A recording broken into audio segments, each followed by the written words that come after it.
Lights, cameras, action. Feeling irie, feeling irie. Dun, dun, dun, dun, dun, dun. Here we are again. Another top quality professional production from the captain here. High quality production. Getting more and more professional by the day. I'm feeling particularly irie today because of the weather. 20th of February 2017. I'm out with a t-shirt on it with the sunshine. 2 weeks ago, brass monkey weather, strip the flesh off your bone. Even with you had several layers of clothes on. What a different story it is today, less than 2 weeks later. Next week, probably the same again. We're not out of the woods yet, it's still February. Never cast a clout till May is out, you know. This is England, isn't it? The weather's phenomenal. Irie, feeling irie, man, irie. Get a bit of, I wish I needed a bit of a drum and bass line going on now, don't I? I think I've got to do some videos with some dub in the background, you know, so I can chill it right out. Bit of heavy dub, you know. Heartbeat, Mother Earth. Bass line. Anyway, yeah, well, our asters believe the Earth is flat as well, you know. There is a reggae song called "The Earth Is Flat." It's bloody obvious, isn't it? Once you realise it, it's so obvious, unreal. When you're on a snooker table, just because the snooker ball's around, don't assume that the snooker table's around as well, or a ball, should I say, sphere. Yeah, so yesterday I had a bit of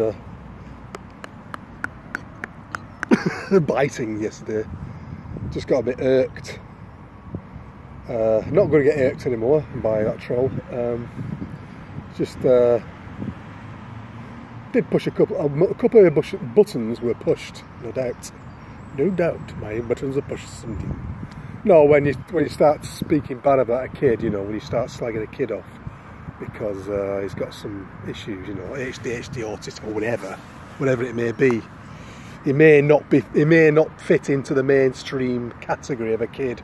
He may not be categorised as, inverted commas, normal. You know, I was that kid actually. I mean, I'm gonna lay my heart like bare here. When I was a kid, I was very introverted. I didn't fit in very well with other kids. I was a quiet one in the classroom. I was a guy daydreaming, looking out of the window, not paying the slightest bit of attention to what the teacher was saying. I was at the bottom of the class in junior school, you know. And my mum was very concerned, the teachers were concerned. They thought, obviously if it was now, they'd have probably labelled me as being ADHD or autistic or something like that, you know. Give me some pills, you know, fill me up with some pharmaceuticals, that would sort me out. I mean, it's ridiculous, you know. Daydreamers. You know, I used to spend my time drawing pictures as a kid. I used to draw. I was really good at art, actually. I was really good at art. Drawing pictures. I used to draw. I used to write. I used to do my own comic book stories. I used to copy comics because I read a lot of comics. You know, I read a lot of books. I was a reader, comics and sci-fi books and all the rest of it. Doctor Who. I was really into reading. I was into reading comics. I was into drawing. I made my own stories up. I did all that, and I wasn't into football. I wasn't into sports. Even my own mates thought I was a weirdo, you know. So I was kind of like, I was one of those kids that was, you know, took a piss out of, you know, because it was different. There's nothing, you know. It's like we're living in a society where if you're different, it's frowned upon. So when someone speaks badly of a kid because he doesn't fit in with the normal way of, you know, behaviour or whatever, I am that kid, you know. I was that kid, and that kid is still there deep inside, you know. And I'm glad, and I've got no regrets. I'm actually glad, and I'm proud. I'm proud of who I am, you know, and no regrets.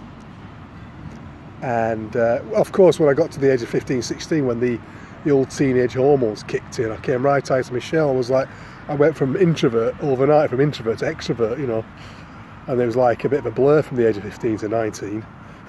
It's like, woo, you know, the punk era, etc., and the rest. And then, of course, at the age of 19, I went on a pilgrimage to India. I've had a great life, man. It's a very colourful life I've had. I've had a great innings, you know. I've had a great innings. So, yeah. No regrets, no regrets. And we have to love ourselves, you know. We've got, whoever we are, wherever we're at, you've got to love yourself, you know. Don't allow people to label you. Don't be labelled by society.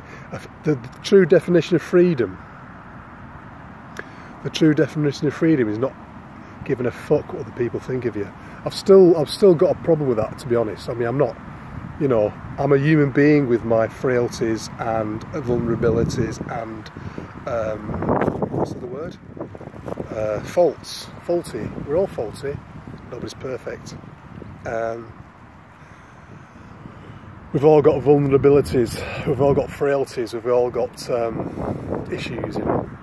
And a lot of it stems back to childhood.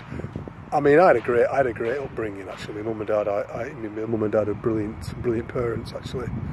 I miss my dad dearly. He passed away more than 14 years ago now. Great dad. Couldn't have asked for a better dad, really.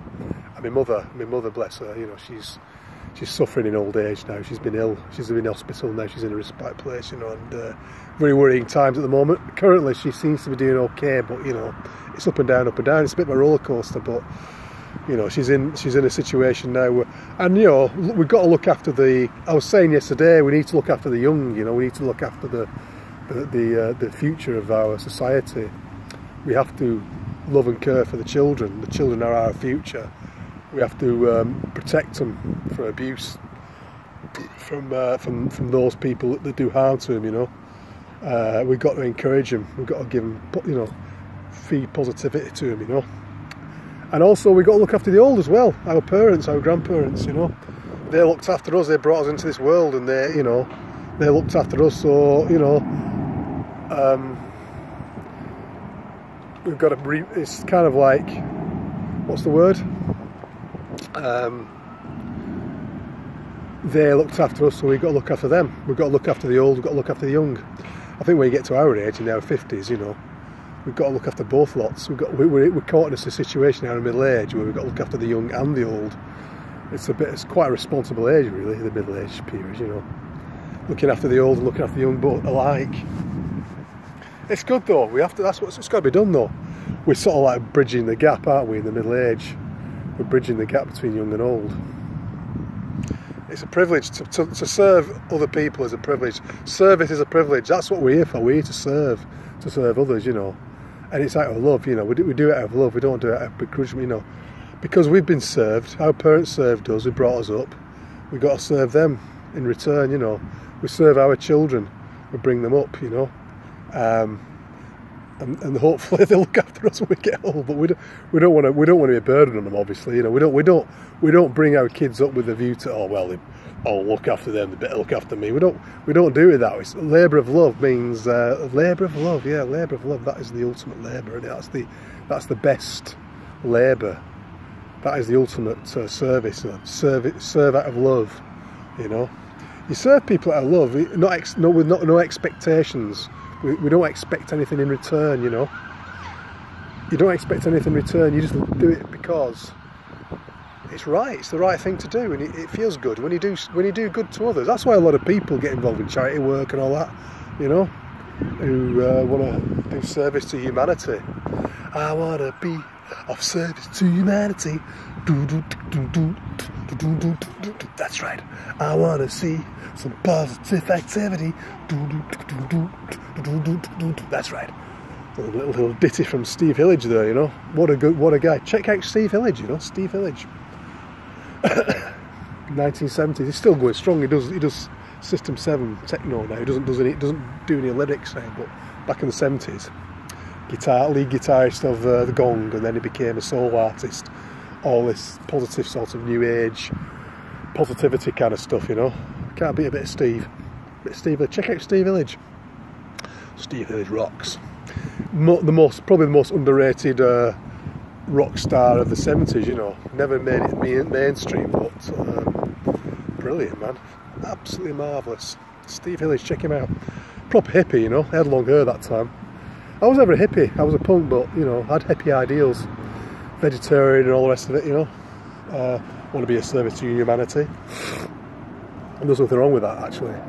That's what we're here for. We're here to serve the planet. The planet? Did I say planet? Sorry. The plane, the world, the realm. Caught myself out there. Went back into the old paradigm of globalism. No, we've got to be a service to humanity, haven't we? We've got to look after each other. Look after the animals, look after the world we're living in, look after each other, you know. Look after the kids because they're the future, look after the old because they brought us up, you know. And you look after others and you look after yourself, you know, because ultimately we're all connected anyway. We're all part of the same sort of mass consciousness. We're all interconnected, you know. The super consciousness, the God consciousness, the God force, you know, the that which binds the force, that which binds the universe together. Luke, got all that like Guinness now. Oh, that was good, that, you know, Star Wars, you know, that Jedi stuff is brilliant, you know. The force which binds the universe together. It's true actually. We're all connected.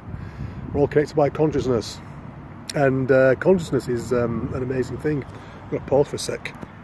What is also good here is that experiment, the slit. What was it called? It was an experiment where they had this screen with 3 slits in it, yeah, and they were firing light at it. These scientists did an experiment. I think it was back. I don't know when it was exactly. It was in the latter half of the 20th century. I'm not sure the exact date, but there's a YouTube video. I'll try and dig it out. And I'll stick the link beneath this. If I remember, I'll stick the link beneath this video. The slit experiment, 3 slit experiment. When people were personally present watching the light passing through these 3 slits, yeah, the light acted as particles, and it behaved in a completely different way. But then when nobody was personally present watching it, they just recorded it, yeah. The light actually collapsed into waves. It was no longer particles, it was waves, you know. So basically, that experiment proved that the environment is affected by our consciousness. If we observe something, the environment is affected by our observation. It's a projection of consciousness, you know, because we're all basically part of the same consciousness. You know, the mass consciousness, the God consciousness, you know, and we're all basically particles of the same consciousness, you know. So yeah, it's amazing. I'm running out of time because I've only got so much memory on my phone. But yeah, that's the one thing that's deep, isn't it? It's deep. It's deep. Peace and blessed love.